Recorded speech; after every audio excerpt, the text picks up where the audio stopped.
합니다. 고통이 다하고 나면 달콤함이 찾아온다는 것이죠. 그래서 세상 사람들은 인생에서 맞게 되는 어떠한 풍파나 고난이 있을 때에 그 힘들고 어려운 일을 잘 겪어내고 그것을 버티다 보면 자신들이 원하는 달콤한 어떠한 인생의 결실과 열매를 맺기를 기대하면서 그렇게 살아가고 있습니다. 그러나 그리스도인들은요, 고생 끝에 가장 큰 기쁨을 누릴 수 있는 것은 바로 예수 그리스도를 만나는 놀라운 주님의 복이어야 하는 것을 우리는 믿어야 합니다. 예수님을 만나는 그 즐거움이 우리의 인생 가운데 가장 큰 달콤함이 될 수 있기를 간절히 바랍니다. 그래서 사실 참된 그리스도인들은요, 고생이 끝나는 지점에서 누리게 되는 어떠한 그 열매를 기대하기보다는 고통 중에서도 고난 중에서도 주님과 함께하는 그러한 참된 기쁨을 우리는 누릴 수 있어야 합니다. 미국의 한 절수가가 이런 말을 했습니다. 인생은 폭풍우가 지나가기 기다리는 것이 아니라 빗속에서 춤추는 법을 배우는 것이다. 또 우리나라의 어떠한 시인도 이러한 이야기를 했더라고요. 생애 한때에 자신이 캄캄한 암흑송에 매장되었다고 느끼는 순간이 있다. 사실 그때 우리는 매장된 것이 아니라 파종된 것이다. 비가 내리고 폭풍우가 올 때에 그것을 그저 바라만 보고 이것이 언제 지나갈까 기다리는 사람은 그 마음 가운데 늘 항상 우울감이 찾아오겠죠.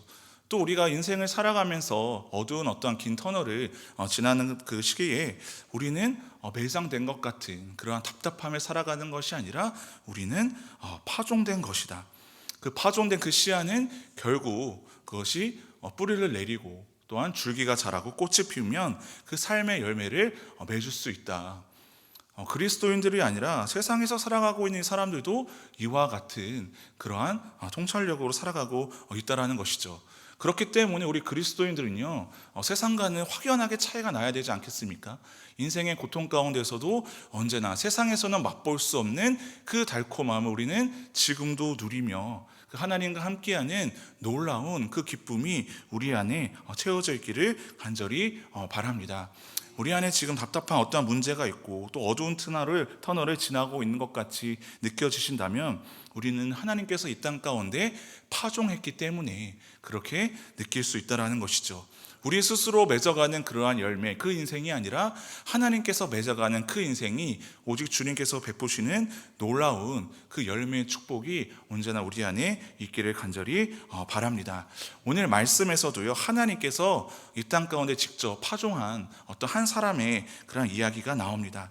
그 사람의 이야기인 것 같지만 결국에는 이 사도행전은 그 사도들의 행전이 아니라 성령님의 행전이라고 했죠. 성령께서 그 사람들을 통해 어떻게 역사하고 계셨는지를 오늘도 이 본문을 통해 보기를 원합니다.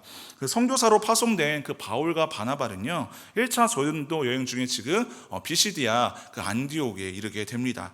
그곳 유대인들의 회당에서 사도 바울은 예수님을 증거하는 그러한 설교를 전합니다. 그런데 아주 능력 있고 많은 사람들로 하여금 감동 있는 은혜가 넘치는 그러한 말씀을 선포하게 된 것 같습니다. 우리가 그 말씀을 읽지는 않았지만 우리가 읽기 전 41절까지의 그 말씀이 바로 사도 바울이 전한 예수 그리스도에 관한 설교 말씀의 그 내용을 다루고 있습니다. 그래서 오늘 우리가 읽은 41절부터 말씀부터 보면요, 그 바울의 설교에 대한 많은 사람들의 상반된 반응이 나오는 것을 볼 수 있습니다. 먼저는 유대인들의 긍정적인 반응입니다. 42절입니다. 그들이 나갈새 사람들이 청하되 다음 안식일에도 이 말씀을 하라 하더라. 얼마나 그 설교를 은혜롭게 잘 전했냐면은 그냥 은혜 받았습니다가 아니라 지금 이 전한 말씀을 다음 주일에도 좀 전해 주십시오. 우리나라는 설교를 재탕하기만 하면 굉장히 정제하지 않습니까? 그런데 지금 이건 얼마나 그 하나님 말씀 은혜롭던지 이 동일한 말씀을 전해달라고 하는 것이죠. 저도 제 평생 이 말을 한번 좀 들어보는 게 소원인데 오늘은 안 들을 것 같습니다. 그래서 아무튼 그만큼 똑같이 들어도 동일한 은혜의 말씀, 그 말씀은 바로 지금 예수 그리스도를 증거하는 말씀이었기 때문에 그가 탁월한 어떤 언변가나 탁월한 어떤 설교자였던 것이 아니라 하나님의 살아계시는 말씀, 예수 그리스도가 어떠한 분이신지에 대한 담대한 그 선포의 그 말씀을 들으니 사람들이 지금 다음 안식일에도 이 말씀 우리에게 전해 주십시오. 그 바울이 전한 말씀을 들은 유대인들과 하나님을 경외하는 그 사람들이 더 많은 교훈을 얻기 위하여 그 예수 그리스도를 만나고 싶어서 지금 사도 바울에게 이렇게 이야기했다라는 것이죠. 그리고 43절에 가서 회당에 참석한 사람들의 그 두 번째 반응이 이어져서 나옵니다. 43절입니다. 회당의 모임이 끝난 후에 유대인과 유대교에 입교한 경건한 사람들이 많이 바울과 바나바를 따르니 두 사도가 더불어 말하고 항상 하나님의 은혜 가운데 있으라 권하니라. 모임이 끝나자 많은 유대인과 유대교에 입교한 사람들이 구원의 주로 오신 예수님의 그 중요성에 대한 바울의 그 설교에 지금 아주 매료된 것이죠. 그래서 사람들이 바울과 바나바를 이제 따르게 됩니다. 바울의 설교 후에 이제 많은 사람들이 예수 그리스도를 믿게 된 것입니다. 그리고 바나바와 바울이 이제 두 번째 안식일을 맞이하게 됩니다. 다음 안식일에도 말씀을 전해달라는 그러한 요청에 이제 두 번째 안식일이 그들 앞에 나타왔습니다. 그래서 지금 큰 무리가 모여들게 되죠. 44절입니다. 그 다음 안식일에는 온 시민이 거의 다 하나님의 말씀을 듣고자 하여 모이니, 지금 누가 모였습니까? 온 시민. 이제는 유대인들을 넘어서서 많은 사람들, 아마 이방인들까지도 이 하나님의 말씀, 사도 바울의 그 말씀을 듣기 위해 모였다라는 것이죠. 사람들이 여러분 왜 모였습니까? 다 하나님의 말씀을 듣고자 하여. 일주일 전에 모였던 그 사람들에게 이제는 온 시민으로 그 청중이 이제 확대된 것이죠. 많은 이방인들도 이제 주님의 그 복음을 듣기 위해 모여들어 있습니다. 그 무리들을 보고 지금 근데 시기하는 사람들이 또 등장하게 됩니다. 이 유대인들은 바로 예수님을 믿지 않는 유대인들. 그들이 보인 반응은 세 가지입니다. 첫 번째는 시기가 가득했습니다. 그리고 바울이 말한 것을 반박합니다. 신학적인 또한 논쟁을 벌였다라는 것이죠. 그리고 그 바울을 또한 비방합니다. 그의 어떠한 인격적인 모독을 했는지, 어떤 그러한 사도로서의 어떠한 그 사도성을 의심한 그러한 다양한 그 비방을 바울에게 지금 퍼부었다라는 것이죠. 그래서 비시디아 안디옥에 있던 그 유대인들에게 지금 바울과 바나바가 거부당하게 됩니다. 그 반응의 46절에 이렇게 나오게 됩니다. 우리가 함께 한 목소리로 읽도록 하겠습니다. 시작.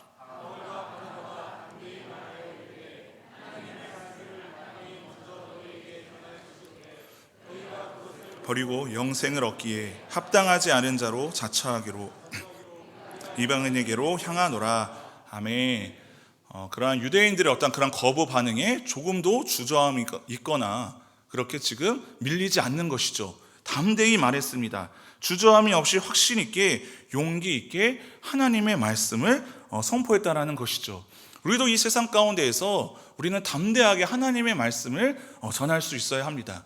왜냐하면 우리의 말이 아니라, 나의 뜻이 아니라 살아계신 하나님의 말씀이기 때문에, 주님께서는 우리도 이 땅 가운데 동일하게 심은, 또한 우리를 통해서 열매를 기대하고 주님께서 자라게 하시기 때문에 우리는 구원에 관한 그 메시지에 있어서 부활의 참된 기쁨과 그 감격과 소망이 있다라고 한다면 우리도 비방을 하든지 말든지 이렇게 담대하게 복음을 전할 수 있어야 된다라는 것이죠.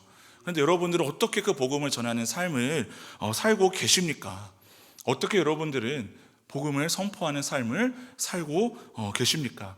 복음은 우리가 들어야 될 그런 살아있는 주님의 말씀이지만 또한 우리가 전해야 되는 것입니다. 올 한 해 제가 그 전도위원회, 수요 전도 특공대와 그 전도 폭발 훈련을 맡으면서 놀라운 사실 한 가지를 발견했습니다. 그 수요 전도 특공대 가운데에 전도를 제일 못하는 한 사람이 있어요. 왜 웃으세요? 그 한 사람이 바로 저더라고요. 사실은 제가 뭐 전도에 어떤 탁월한 은사가 있어서도 아니고 꼭 이것에 어떤 욕심이 있어서도 아니고 그냥 하나님께서 그런 사실을 마음을 주셨거든요. 오늘도 이제 수요 전도 특공대와 함께 그 복음을 이제 전하면서 저는 사실 용기가 잘 없거든요. 이제 중학교 때에도 이제 부끄러워가지고 버스 내릴 때 벨도 모르는 그런 애였거든요. 이제 사람들이 저를 주목하는 게 너무 부끄러워서 이렇게 전도지를 이렇게 나눠줘야 되는데 저는 여전히 아직도 사실은 이렇게 사람들이 잘 없는 곳에 이렇게 많이 가거든요. 이렇게 인싸 이렇게 정정인 권사님 같은 분이 이렇게 막 역으로 가서 나가시는데 저는 사람들 많이 좀 없는 이제 핑계는 그렇죠. 제가 1대1로 조금 만나게 되면 이렇게 복음을 잘 전하겠노라 이렇게 하는데 저 역시 거절당하는 어떤 그러한 두려움, 사람들이 나를 또 이상하게 보면 또 어떨까, 멀쩡하게 생겨가지고 저희 행주로 이렇게 나눠주거든요. 그래서 전도지와 함께 행주로 나눠주는데 이게 참 뭔가 이게 자존감도 이렇게 뭔가 순간 떨어지는 것 같고, 근데 제가 어떻게 리더인데 그래도 어떻게 제가 안 하겠습니까? 아무튼 제가 제일 못합니다. 그렇지만 하는 이유는 무엇입니까? 하나님께서 하라고 하셨기 때문입니다. 담임 목사님이 시킨 거 아니에요. 하나님이 하라고 하시니까 지금 사도 바울도 어떻게 보면 항상 이러한 일들이 반복해서 일어났습니다. 늘 먼저 유대인들을 찾아가서 회당에 메시지를 전하게 되는데요. 그것은 그 분명한 이유가 있습니다. 아니, 좀 더 순수하고 아직 복음을 듣지 못한 이방인들에게만 복음을 전하면 될 텐데 굳이 예수님을 믿지 않는 유대인들에게 그가 복음을 전한 이유는 구원에 관한 그 메시지를 먼저 너희에게, 유대인에게 선포하는 일이 우선되었음을 지금 보여주는 것입니다. 46절에 나와 있어 하나님의 말씀을 마땅히 먼저 너희에게 전할 것이로되. 유대인들이 단지 선민이라서가 아니라요, 예수 그리스도 안에서 성취된 하나님의 약속에 대한 분명한 메시지인 것을 그들에게 알려주기 위함입니다. 로마서 1장 16절에 이렇게 나와 있습니다. 이 복음은 모든 믿는 자에게 구원을 주시는 하나님의 능력이 됨이라. 먼저는 누구에게요? 유대인에게요. 그리고 헬라인에게로다. 하나님께서는요, 신실하게 약속을 지키시는 그러한 분이기 때문에 구원에 관한 이 복된 소식이 언약 백성인 유대인 백성들에게 먼저 선포되어야 했습니다. 사도 바울도 사실 싫었겠죠. 또 갈등을 해야 되고 또 사람들한테 거절당해야 되고 비방받을 게 뻔한데 항상 먼저 그 전도 여행을 다닐 때에는 유대인들이 있는 그 회당에 찾아 들어가서 이렇게 복음을 전했다라는 것입니다. 그래서 그들의 그 비방에도 당황하지 않고 담대하게 하나님의 그 말씀을 그가 선포할 수 있었던 것이죠. 우리도 하나님의 말씀을 전해야 될 그 이유는 단 한 가지입니다. 누가 시켜서가 아니라 하나님의 사명이기 때문입니다. 우리에게 주신 하나님의 사명이기 때문에. 그리고 나서 이제는 우리가 하나님께 받은 또 다른 사명, 그들이 이방인에게로 향하는 그 복음을 전한다라고 합니다. 너네가 뭐라고 하든지 우리는 진리의 말씀을 들고 나아간다라는 것이죠. 그들이 듣든지 아니 듣든지 그들은 하나님의 그 신실하신 약속의 말씀만을 붙잡고 담대하게 복음을 선포한 것이죠. 그리고 이들의 공격에도 굴하지 않고 위축되지 않고 지금 이방인에게로 우리는 말씀을 들고 그렇게 나아간다라는 것입니다. 이러한 담대한 그 믿음의 고백이 우리들의 삶의 자리에서도 있기를 간절히 바랍니다. 우리의 그 지금 이 사역에 확실히 보장해 주시는 그분이 여러분 누구십니까? 바로 하나님 아버지시라는 것이죠. 우리가 그냥 어쩌다가 갑자기 내가 열심으로 내가 하고 싶어서 하는 사역들이 아니라 교회 모든 사역들은요, 사실은 하나님께서 우리에게 주신 위대한 사명이기 때문에, 그래서 우리는 담대하게 주님의 그 일을 감당하고 기쁨으로 주님의 그 일에 순종할 수 있는 것입니다. 그래서 47절에 이렇게 말씀합니다. 주께서 이같이 우리에게 명하셨다. 주님께서 명하신 하나님의 말씀이기 때문에 우리는 지금 담대히 복음을 들고 내가 너를 이방의 빛으로 삼아 너로 땅끝까지 구원하게 하리라 하셨느니. 지금 이 사도 바울과 바나바의 어떤 그 복음 사역의 그 근거가 여러분 무엇입니까? 주께서 우리에게 명하셨기 때문에. 그러면서 이사야서의 말씀을 인용한 것이죠. 49절 60절입니다. 내가 또 너를 이방의 빛으로 삼아 나의 구원을 베풀어서 땅끝까지 이르게 하리라. 이 세상을 창조하시고 우리를 구원해 주시기 위해서 예수 그리스도를 보내주신 하나님께서 보장하신 사역이기 때문에 그들은 주저함과 망설임이 없었던 것이죠. 이 명령은 하나님이 종에게 내리신 사명을 성취하는 일이었습니다. 이 종을 통해 이스라엘을 회복하게 하시길 원했습니다. 포로된 자들을 이스라엘 땅으로 귀환시키며 나라들의 구원을 주셨던 이 종은 여러분 누구십니까? 누구십니까? 종, 예수님. 예수님께 주신 사명이라는 것이죠. 누가복음 2장 32절에 이렇게 나와 있습니다. 이방을 비추는 빛이요 주의 백성 이스라엘의 영광이니이다 하니. 지금 누구를 향한 게 표현입니까?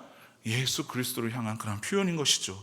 이제 이 바울과 바나바에게 그 이 종의 사명이 이들에게 지금 주어진 것입니다.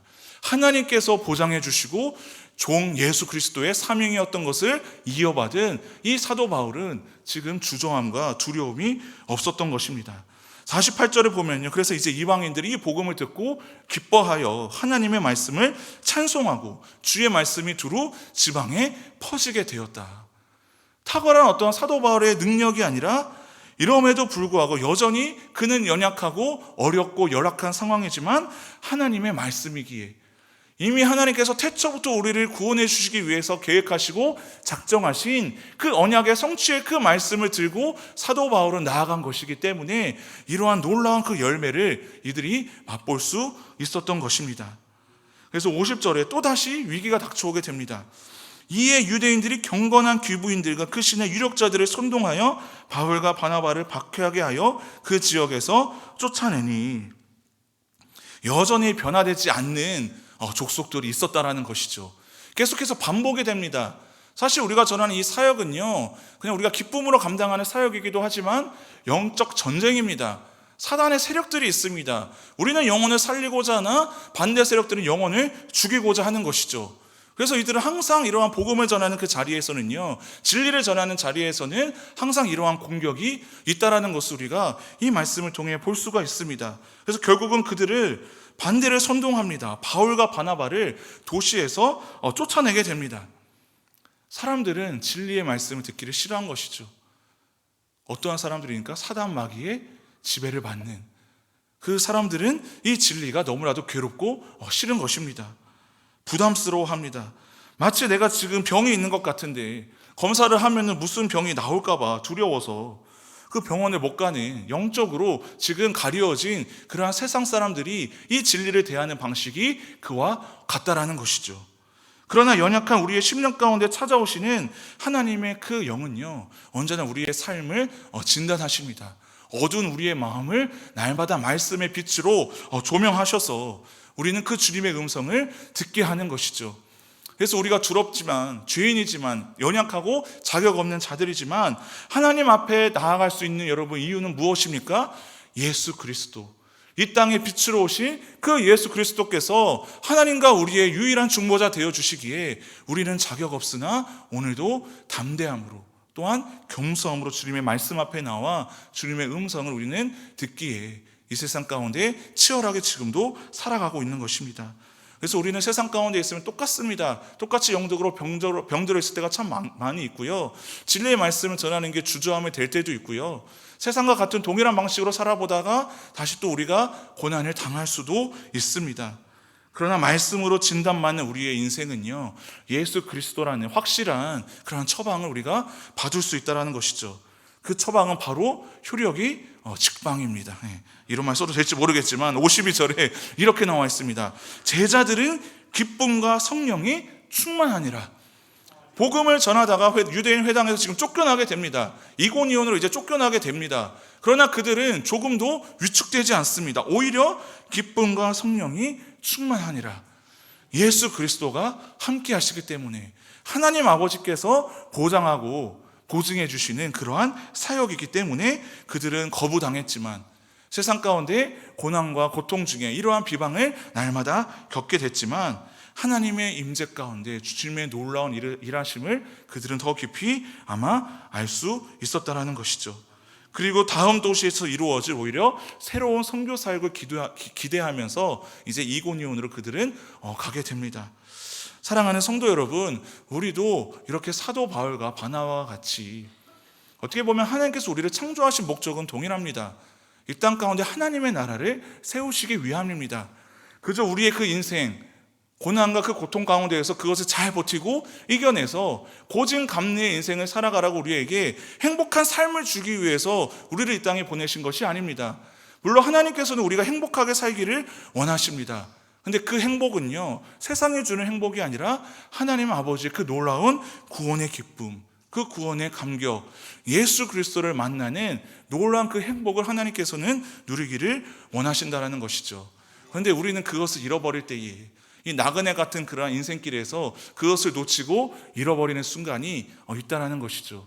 우리 인간은 그런 죄성이 있어서 죄인이기 때문에 언제나 하나님을 배반할 수 있습니다. 그러나 여러분, 우리는 이 인생길, 나그네와 같은 이 여행길 가운데에 잠시 길을 잃어버릴 수도 있고요, 잊을 수도 있고요, 고난과 고통을 당할 수 있습니다. 그런데 어떠한 그 작가가 이런 말을 했더라고요. 여행은 길을 잃어도 여행이다. 이게 무슨 말입니까? 우리의 그 인생은요, 좀 실수가 있고 낙심이 있고 아픔이 있고 고난이 있어도 똑같이 하나님 본향으로 나아가는 여행이라는 겁니다. 우리가 여행을 갔을 때, 해외여행을 갔을 때 길을 잃어도 그것도 재미가 있지 않습니까? 재미가 없나요?